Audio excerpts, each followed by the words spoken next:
of excellence are in the fields of oncology and cardiology, and for these treatments especially, people do travel to Anadolu Medical Center. First of all, we provide a medical second opinion free of charge. The patient, when they are diagnosed first in the country, they have to make sure that they are going to get the best treatment possible for that specific treatment. So, and especially in the fields of oncology, where we are a center of excellence, we are able to provide them. I believe that we have the services that are available today in the world, and it's very important that they get a correct treatment plan. It's the big mistake to have one thing there, one thing here, one thing there, because if the whole treatment is taken in one medical center that claims to be a center of excellence or is a very full spectrum, highly qualified, competent physicians are there, then the outcome, the clinical outcome of that specific disease is much different than, if the treatment has started not right and then they come to us and we try to help them. So I highly urge people, the prevention is the most important step. Before being diagnosed, every year to take checkups, preventive care, and then if there is a diagnosis, please take medical second opinion, which says one physician may offer this type of treatment, but another physician somewhere else may have another suggestion, recommendation. They have to get different opinions, compare, contrast, based on the experience of the physician that's providing this second opinion, and go to the medical center that's going to give them the most comfort and trust. So, and hopefully the clinical outcomes will be much better.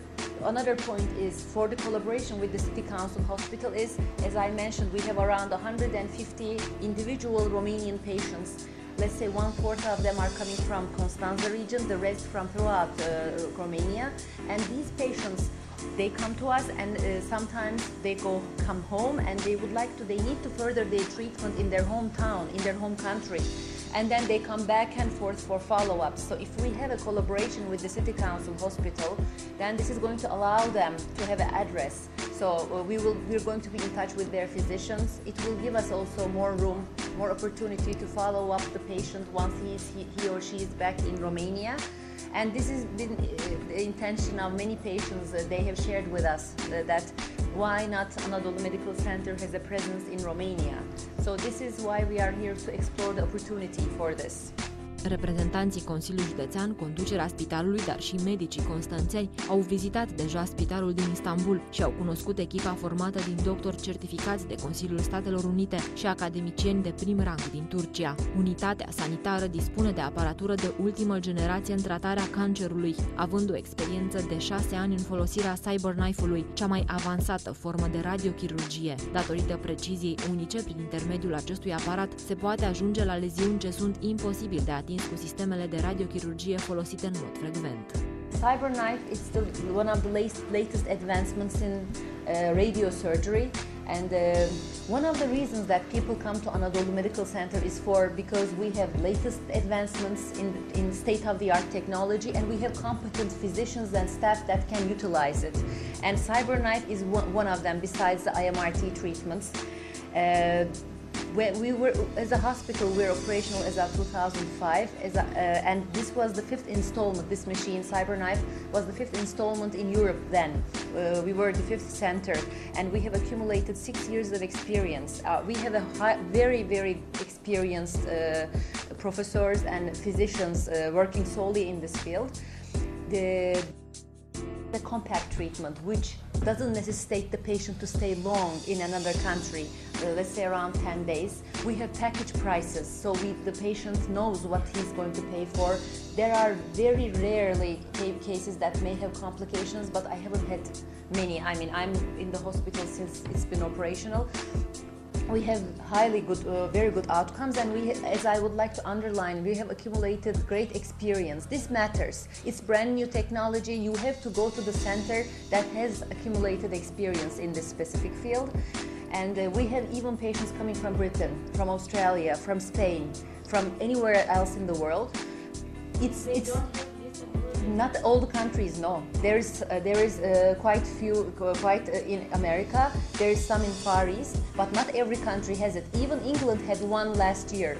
It's very recent, so we still have sometimes patients from England coming to us because of our experience, because we've done more than 1,000 cases, and it's important to be a candidate for this. I wouldn't like to make an impression that every cancer patient is qualified to receive CyberKnife. That's not right. So there are some indications that our professors must decide that this patient can receive. It is one of the latest advancements for those tumors that are inoperable, where the surgeon cannot operate due to the location of the tumor, due to the type of tumor, let's say, then CyberKnife becomes an option. So, as I say, depending on the location, depending on the type, stage, CyberKnife is an option. Plus, if you have received radiotherapy before, with conventional methods, you cannot receive it again. But patients who have received conventional treatments before, they are eligible to receive CyberKnife. Let's say the cancer recurred again, there's a need to irradiate the tumor. CyberKnife gives them an option. If they are candidates, they can receive radiotherapy after having received before radiation therapy, as well as one of the main advantages of CyberKnife, it minimally harms the healthy tissue. So it's able to give radiation through different beams. As far as I know, up to 1,200 beams, different angles. So the dosage of the radiation that's going through the healthy tissue is less than the conventional methods. But when it hits the target, which it hits the tumor from different angles, carrying low doses, but when it hits it, it's able to destroy the tumor. So minimally harms the healthy tissue, because one of the biggest side effects of radiotherapy, as far as I know, is that it harms the healthy tissue besides destroying the tumor. Sometimes CyberKnife is offered as a complementary treatment, but sometimes as a cure. For example, some prostate cancer patients, rather than having radical prostatectomy, depending on the type, depending on the size, depending on the stage, I mean not for every patient, but depending on the situation, some patients receive CyberKnife treatment and the results are very well. But as I say, it differs from case to case. We have good results. Well, for brain, for head and neck, for spine, for liver, for pancreas, for prostate, for lung.